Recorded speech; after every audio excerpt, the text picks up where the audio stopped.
क्या आपको पता है कि पृथ्वी पर ब्रह्मा विष्णु महेश की भक्ति की शुरुआत कैसे हुई थी? देवी दुर्गा जी की आराधना कैसे शुरू हुई थी? तो इसके बारे में कबीर सागर के अध्याय अम्बु सागर के पृष्ठ 15 पर कबीर परमेश्वर जी ने बताया है कि हे धर्मदास, अनुमान युग में अविद्या यानी दुर्गा देवी अपनी पुत्रियों के साथ गुप्त द्वीप में रहती थी। अब काल की कला और छल को तुझे बताता हूँ। सर्वप्रथम इन्होंने अपने पुत्र ब्रह्मा को 4 वेद दिए। उसको पढ़कर ब्रह्मा ने अपने अनुभव से पुराण ज्ञान अपने ऋषियों यानी वंशजों को सुनाया। उन ऋषियों ने एक पुराण के ज्ञान के 18 भाग बना दिए। ब्रह्मा जी के ज्ञान में अपने अनुभवों को मिलाकर सब ने अलग अलग तरीके का ज्ञान का अज्ञान बनाकर जनता में फैला दिया, जिस कारण जनता ने ऋषियों को देवता मानकर पूजना शुरू कर दिया। ब्रह्मा जी पहले स्वयं पृथ्वी पर ऋषि रूप में आए, अपने अनुभव कथा की ब्राह्मण पूजा प्रारंभ करके चले गए, क्रिया कर्मों का भी जाल फैला गए।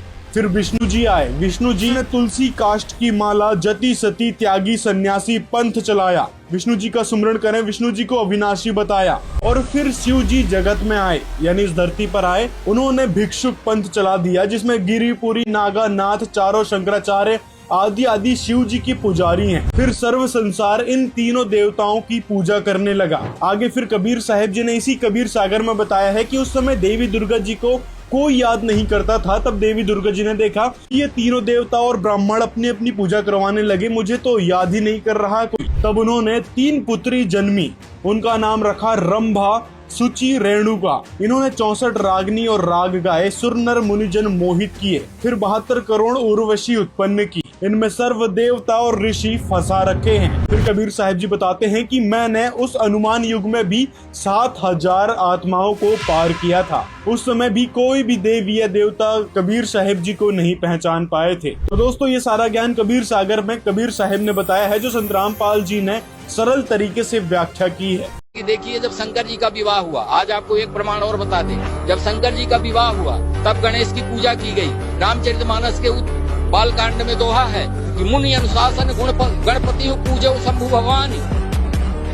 जब शंकर पार्वती का विवाह हुआ तो गणेश की पूजा की गई। वो कौन गणेश है? तब तुलसीदास जी ने नीचे लिखा कि को सुनी जन संशय करे, सूर्य अनादि जी अजान।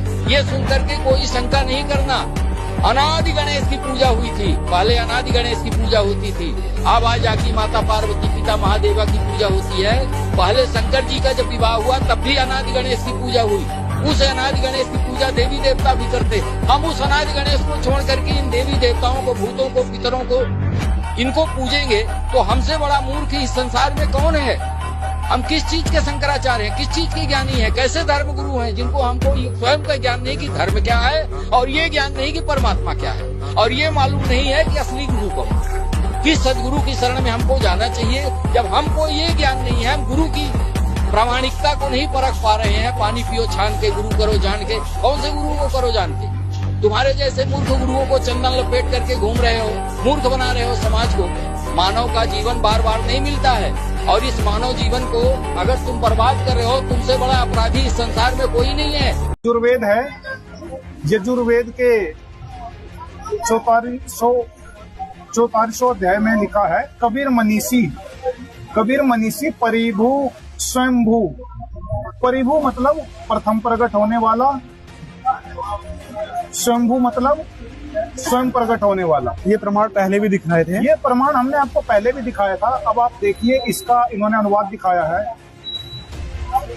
इसमें लिखा है स्वयंभू मतलब अनादि, जिसकी संयोग से उत्पत्ति, वियोग से विनाश, माता पिता गर्भ से रहित हो।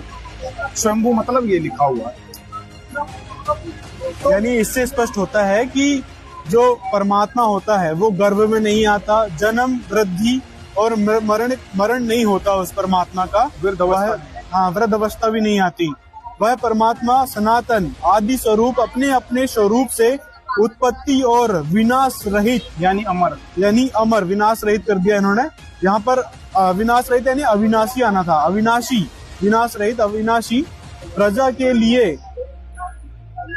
तो इसमें जो लिखा है कबीर मनीषी परिभू और स्वयंभू, तो क्या वो ब्रह्मा जी हैं, विष्णु या शिव जी हैं? जी बिल्कुल नहीं। उनके बारे में संत रामपाल जी महाराज जी ने बताया हुआ है, वो कबीर देव है, कबीर साहब है, वही काशी वाले। ब्राह्मण हुई इसलिए जो है तो मैं कथा वाचा करता था। श्रीमद् भागवत कथा 18 पुराणों में कोई भी कथाएं कोई करवाता था तो मैं उसकी कथा कहने जाता था। हमारे पुश्तैनी बहुत सारे शिष्य हैं, उन शिष्यों को जो है तो मैं 18 पुराण की कथाएं सुनाया करता था। अभी तक कितने कथा पुराण कर चुके हैं? याद नहीं है कि मैं कितनी कथा था, फिर भी तकरीबन जो है 500-600 कथाएं हो चुकी। और आज जो तत्वदर्शी संत शिरोमणि रामपाल जी महाराज जी के बारे में बात की जा रही है, तो देखिए तत्वदर्शी संत शिरोमणि श्री रामपाल जी महाराज जी का जो ज्ञान है वो ज्ञान नहीं है, वो सीधे मोक्ष की सीढ़ी है। शिरोमणि श्री रामपाल जी महाराज जी जैसा कोई आज तक गुरु नहीं दिखाई पड़ा हमें। मैं 12 साल की उम्र से संतों के बीच में हूँ, बड़े बड़े साधकों के बीच में रहा हूँ, बड़े बड़े फिलोसफरों। बहुत सारे कथावाचक हैं, वो अपना अपना ज्ञान बखान करते हैं, लेकिन वास्तव में जो मोक्ष मार्ग वाला है जो ज्ञान, जो वेदों में भी प्रमाण दिया हुआ है, क्या आप मानते हैं कि वाकई में संत रामपाल जी महाराज जी उसको खोल करके दिखा रहे हैं? हाँ जी बिल्कुल, संत रामपाल जी महाराज जी का ज्ञान अचूक है और जो भी ज्ञान है प्रमाणित है।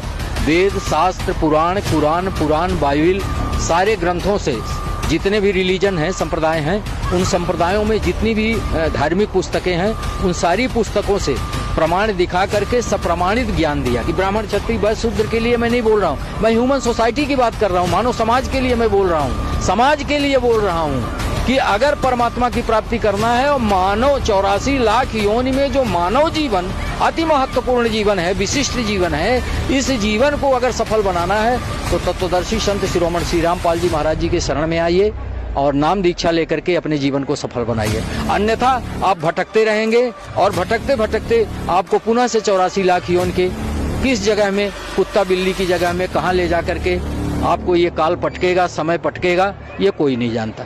धन्यवाद सर। सत साहिब जी।